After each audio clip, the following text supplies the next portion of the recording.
We can see, no, and follow the responses in our mass and see our whole body clearly kasi meron na tayong visual aid. So, salamat. Okay. Meron akong flash dito sa screen. Napabasa ninyo. Okay? Ulaan yung sino yan. Okay, yung best who that person is. After being cut off from his high school basketball team, he went to home, locked himself in his room and cried. Sino kaya to? Sikat na basketball player, international. Michael Jordan. Yeah. Okay, six-time NBA champion, 5-time NBA MVP, and 4-time NBA All-Star. Of course, kapanahunan ko yan si Michael Jordan. Sino na ngayon ang mga bago? Sina sa Golden State? Si Curry, yung magaling sa 3 points. Tapos sa Lakers, si Brian. Sino ngayon? LeBron James. Oo. Hindi ko nakilala yung mga. Ito sunod. Was demoted from her job as a news anchor because she wasn't fit for television. Isang black American. She was demoted because she's black and she does not look good for TV. But she became so influential and famous. Sino kaya to? Oprah Winfrey. Okay? Host of a multi-award-winning talk show, Oprah, and the most influential woman in the world. Don't you know that Oprah was a victim of rape? But it did not hinder her to become a better person. Okay? Next. He was rejected 1,009 times for his fried chicken recipe with 11 herbs and spices. Paborito natin dito sa Lebanon. KFC! Si Colonel Sanders. Imagine, rejected 1,009 times. Imagine that. But now, one of the biggest fast food in the world. Okay, last. She had previously won a national beauty pageant in 2015 in her third attempt in the competition. Sino? Sabihin mo? Spell words pa. Isa lang naman. Yan. Pia na lang tayo. Pia Westpa. Alright? Miss Universe 2015. Confidently beautiful with a heart. She's one of the most famous Miss Universe. Why? Because when she won, another name or country was known. It was Miss Colombia. Pero siya pala ang big winner. Alright? So, why am I sharing this to you? All these personalities, these famous people, went to a lot of rejections, but they did not give up. They had a particular value in themselves we call persistence. Okay? What is persistence? Pasa? Means to stick with something even when it is difficult. Yun. Okay? To persistence means to stick. Okay? Kumapit with something even when it is difficult. Hindi yung gusto kong nang bumitaw. Ayaw pa gusto ko nang bumitaw. May pag-asa pa siguro. Ayan. People who are persistent never gives up easily. Hindi bumibitaw. Right? This persistence can also be applied in our attitude towards prayer. Kung nagdadasal tayo, sana hindi tayo bibitaw ng agad. Yung iba sa akin, Lord, bigyan mo ako ng ganito at hindi natanggap yung So, kung ikaw single ka, and you're asking for a husband, don't give up easily. Okay? Kapit ka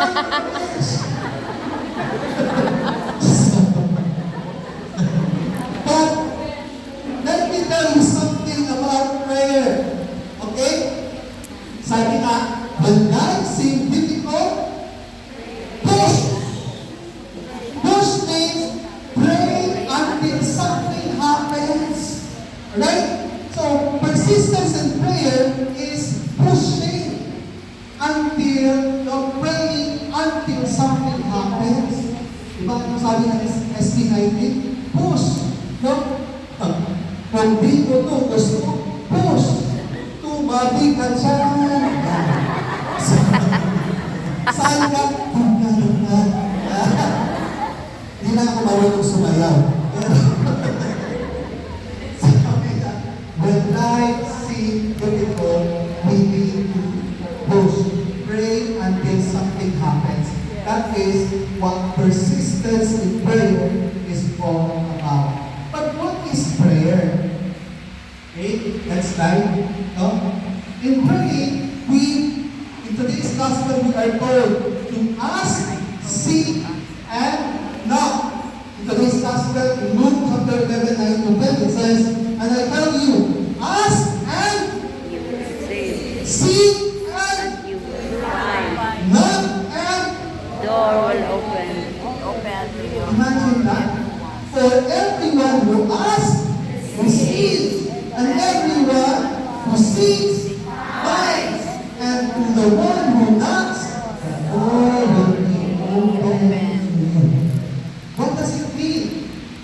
When you are praying for something, okay, you don't just sit there and do nothing. You ask for something, and then you start working on it, seek, and then knock. Hindi mo i-ask lang, and then tapos na. Lord, gusto ko ng asawa. Gusto ko yung gwapo at matalino. Kahit mayaman, okay na. Pero hindi ka naliligo. Paligo ka. Diba? Magpaganda ka. Mag-lipstick ka. Tulad ng iba, bulan mo lang. How will you find your habibi if you do not work on it? Diba? Oh, sinong aangin? Who among you here ang hindi naligo? Oh, siyempre. Ako lang. Siyempre naligo ka. Walang aangin. Baka mapahamak kayo nito. Alright. So, before I proceed, okay, so to ask, seek, and knock, no, is one instruction on prayer. Pero we have to understand what is prayer. What is the definition of prayer? Prayer is a relationship to truth about ourselves, about our God, and about our word. So when we also need to magpapatutuan ka, di ba? Parang sabihin mo, Lord, gusto ko ng asawa, bata, na gwapo. Pero, 75 na na. Hindi, it's no longer truthful. Yes. Example lang ito, ha? Malay ko, habang may buhay, May buhay. si Madam Ori. O nanay ni Pacquiao. But anyway, ay talaga, mas realistic. When you say when you pray over something, like, Lord, bigyan mo ako ng partner. Why are you asking for a partner when you are married already in the Philippines? So it's not truthful, right?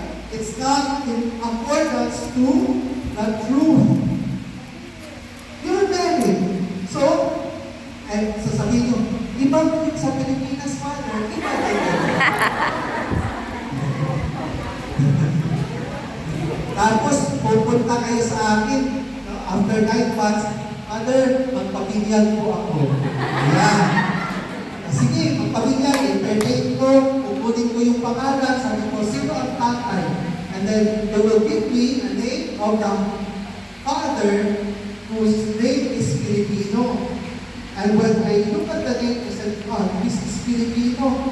Don't fool me, because your baby is so mestiza. It's impossible that the father is Filipino. So what happened? Baby. Okay, let us proceed. So, prayer is a relationship has to be true. So when we pray, you have to be truthful. Okay? To ourselves, our God, and to the world. Next, prayer also is a gift. Okay? Biyaya. Prayer is a gift. Something God does in us. No?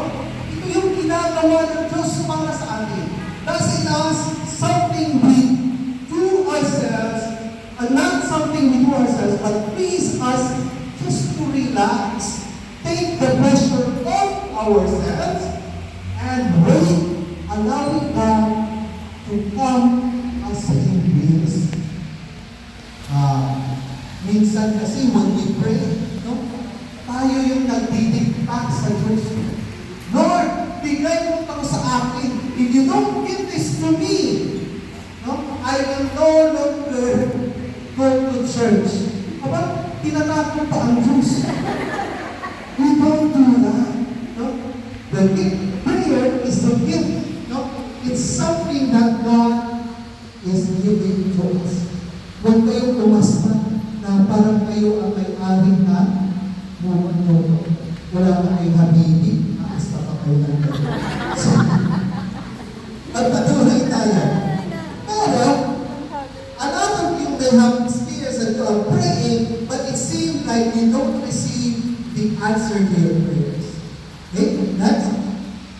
Si Archbishop Abel Puy, the current Bishop of Bohol, will soon be the Metropolitan Archbishop Designate of my hometown, of my diocese, Cebu. And this, sino ba taga-Bohol dito? Wala. Sino mga taga-Cebu? Yung meron tayong bagong Archbishop. He will replace Archbishop Aldo. He said, God has never stopped answering our prayers, but He doesn't always answer them in the way we expect. So God God is answers never. our prayers, but not according to how you want it, but according to how God wants. Okay? So, next slide. There are 3 things necessary for our prayers to be answered. First, it has to be God's will. Then, this is for His glory. Third, this is for our own good. Again, going back to the definition of prayer to be a relationship to truth. So when you check, is this the will of God? Is this for His glory? Is this for our own good? For example, when you pray for your habibi, Lord, bigyan mo ako ng habibi dito sa Lebanon. Is that God's will? Maybe if you are single. But if you are married, no more.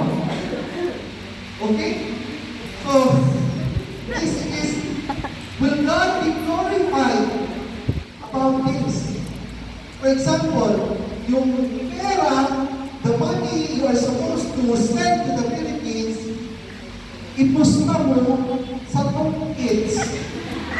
Will God glorify God? And is it for your own good? No. So, it's not in accordance to the will of God. So, when we pray, we check these three things. Alright? And also, that's right, there are 4 things that God answers our prayers.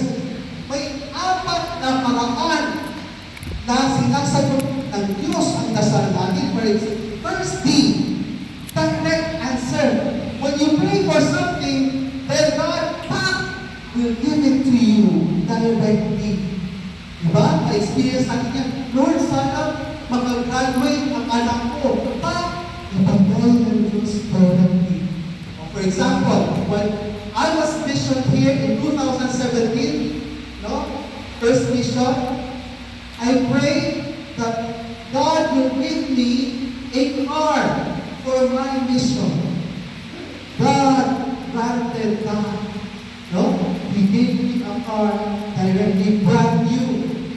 Ngayon, hindi pa ako makadrive kasi expired ang aking license. So, number 2, God answers delay. Tulad nung when I prayed for my car, the answer was delayed. Why? Because I do not know how to drive yet. So, anin ko yung kotse kung hindi ako marunong mag-drive. So, I have to learn how to drive. I have to study and take the exam and get my license.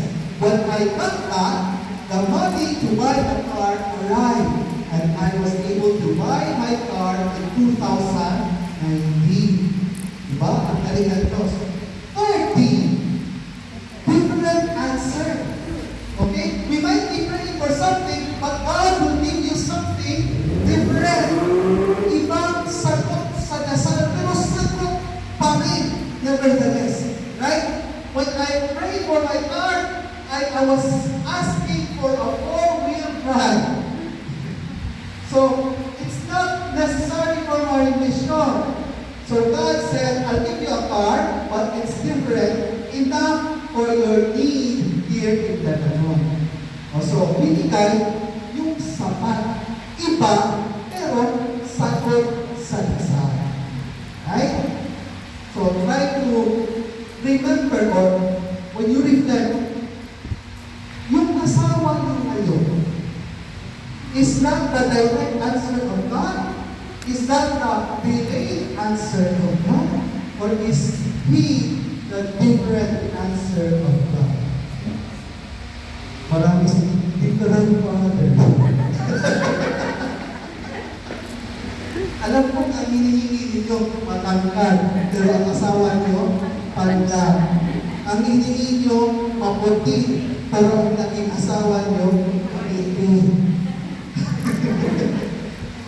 Hindi ko na dagdagan. Baka mag-iyak mo kayo. And the 40, deny answer. You're asking for something, and then God simply denied what you are praying for. Why? Again, with the three requirements. God's will, God's glory, or for the good, your own good. Kung hindi papasok sa tatlong requirements, God will ultimately deny. At sasabihin ng Diyos, pabit ka siya. Huwag nang ipilit. If you have been praying for something for so long, and God did not answer it, you reflect, is this really the will of God for me? Or should I ask another thing in my prayer? Or should I persevere in prayer? Okay? So you have to decide, you have to reflect. Again, going back, God has never stopped answering prayers, but He doesn't always answer them in the way we expect. Sabi ni Bishop Abo. Okay? So you have to remember that when we pray, God answers our prayers. Okay? When He does not answer in the way we want, we have to reflect. And what is more important, next slide, is that the value of persistent prayer is not that He will hear us, but that we will finally hear Him. Yun ang problema. Kadalasan, hindi tayo nakikinig. Right? Nawa na tayo ng nawa, but we lack the ability to listen. So, in praying persistently, we hope that we would hear, no, God Himself and know His most holy way. But the important lesson is, when life is difficult, we push, we pray until something happens. Amen? Amen. Let us all stand up and let us all together profess our faith.